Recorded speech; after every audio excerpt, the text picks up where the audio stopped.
Hi! இன்னைக்கு கில்லி மூவியோட release ஆயிருக்குல்ல. So அந்த மூவி பத்தியும் அண்ட் ரிலீஸ் பத்தின கான்செப்ட்டையும் தான் அதாவது அ அத பத்தி சில விஷயங்கள் தான் இன்னைக்கு நம்ம இந்த வீடியோல பேசப் போறோம்.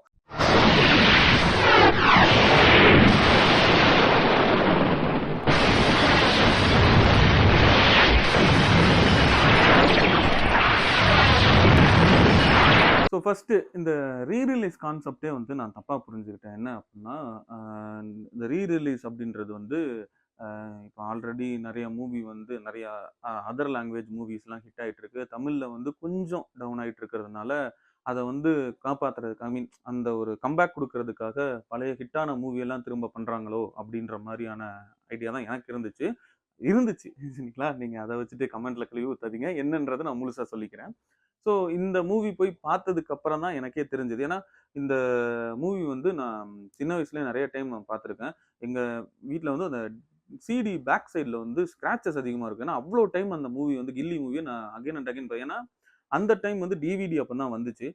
அண்ட் சேம் திங் அந்த டைம் சிடிஸ் எங்க சைட்ல எனக்கு வீட்ல கொஞ்சம் கம்மியா தான் இருந்துச்சு. ஸோ அப்போ கில்லி அகைன் அண்ட் அகைன் பார்த்துட்டே இருப்பேன். நான் டிவிடி இப்போ ஃபோன் வந்த புதுசுல நம்ம ஃபோன் பேசிட்டே இருப்போம்ல.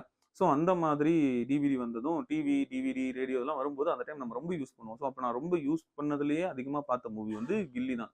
குறைஞ்சது எனக்கு தெரிஞ்சு 50 தடவைக்கு மேலயாவது நான் பார்த்திருப்பேன். நான் விளையாட்டுக்கு சொல்லல, நிஜமா தான் சொல்றேன். ஸோ அப்ப அந்த சிடி பேக் சைடு அவ்ளோ ஸ்க்ராச்சஸ் இருக்கும். ஏன்னா பயங்கரமா நம்ம திரும்ப திரும்ப போட்டு பார்க்க பார்க்க இதாகும்ல. ஸோ அவ்ளோ தூரம் இருந்ததுனால, என்ன இந்த மூவி நம்ம ஆல்ரெடி பார்த்துட்டோம். எதுக்கு திரும்ப போய் பார்க்கணும்? இன்னும் பார்த்தாலுமே என்ன இருக்க போகுது அப்படின்ற ஒரு நார்மலான ஒரு ஐடியால தான் உள்ள போனேன். ஸோ போய் பார்த்ததுக்கு அப்புறம் தான் நம்ம அந்த விஷயத்துல ஸ்க்ரீன்ல பார்க்கும்போது நமக்கு அது எப்படின்னு சொல்ல தெரியல. அவ்ளோ கூஸ் பம்ப்ஸா இருந்துச்சு. ஒரு ஒரு சீனுமே. ஏன்னா, ஒரு படத்துல ஒரு சாங் 2 சாங் நல்ல ஹிட் ஆகலாம். இந்த படத்துல எல்லா சாங்குமே ஹிட். எல்லா சீனுமே ஹிட்.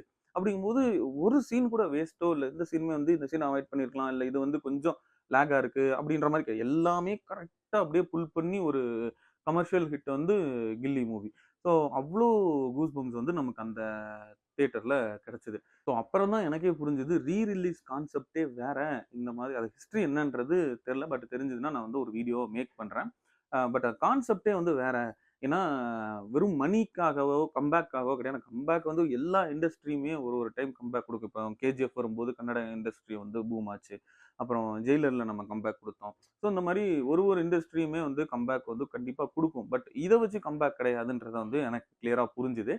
ரிலீஸ் அப்படின்ற கான்செப்ட்டே நம்ம நம்மளால தியேட்டர்ல என்ஜாய் மிஸ் பண்ணியிருந்த மூவிஸ அகைன் என்ஜாய் பண்றதுக்காக ஒரு சான்ஸ் தான் இந்த ரீல். ஏன்னா இப்போ எக்ஸாம்பிள் பார்த்தீங்கன்னா, ஆயிரத்தில் ஒருவனா இருக்கட்டும், அன்பே சிவம் எக்ஸாம்பிளா எடுத்துக்கலாம். அன்பே சிவம் படம் வந்த புதுசுல அவ்வளவா ஓடலன்றத டைரக்டரே சொன்னாரு.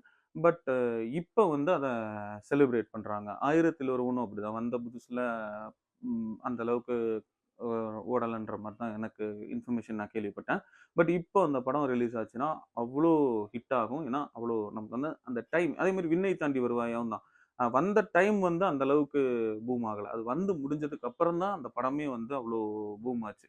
ஸோ அந்த மாதிரி தான் நம்ம செலிப்ரேஷன் மிஸ் பண்ண மூவிய அகைன் செலிப்ரேட் பண்றதுக்கான ஒரு கான்செப்ட் தான் ரிலீஸ்ன்றது தெரிஞ்சது. ஸோ நல்ல ஒரு விஷயம். அடுத்து பில்லா மூவி ரிலீஸ் ஆகுது. எல்லாருமே தியேட்டர்ல போய் என்ஜாய் பண்ணுவோம். அண்ட் நீங்க எந்த மூவி தியேட்டர்ல ரிலீஸ் ஆகணும் அப்படின்றத கமெண்ட் செக்ஷன்ல கமெண்ட் பண்ணுங்க. ஸோ அடுத்த வீடியோல பார்ப்போம். Until then by from Lingesh.